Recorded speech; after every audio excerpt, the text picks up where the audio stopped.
New Jalpaiguri station থেকে 4 জন বাংলাদেশি ধরা পড়েছেন।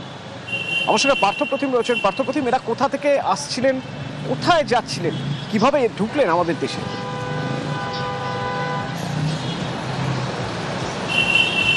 দেখো, গোপন সূত্রে খবর ছিল রেল পুলিশের কাছে। আমরা জানি গত কয়েকদিন ধরে রাজ্য জুড়েই কিন্তু বাংলাদেশিদের বেশ কিছু বাংলাদেশি কিন্তু গ্রেপ্তার হয়েছে। ঠিক একইভাবে গুয়াহাটির থেকে তারা ডাউন টাউনে তারা যাচ্ছিল হলো বিজয়ওয়াড়ার দিকে, এবং তারপরে গোপন সূত্রে খবর পায় রেল পুলিশ, এবং সেই সূত্র ধরেই কিন্তু এনজিপি স্টেশনের রেল পুলিশ তারা এই ডাউন ট্রেন থেকে এই 4 জনকে গ্রেপ্তার করে। তারা বাংলাদেশের কক্সবাজারের শরণার্থী শিবিরে ছিল, এবং গতকালই কিন্তু তারা গুয়াহাটিতে আসামের গুয়াহাটিতে যায়, এবং গুয়াহাটির থেকে ট্রেন চেপে তারা বিজয়ওয়াড়ার দিকে যাচ্ছিল। এই সূত্র মারফত সেই খবর পাওয়ার পরই তাদেরকে কিন্তু গ্রেপ্তার করা হয়, এবং রাতে তাদের গতকাল রাতের ঘটনা, এবং তারপরে কিন্তু তাদের জেরা করা হয়, কিন্তু বৈধ কোনো নথি তারা দেখাতে পারেনি।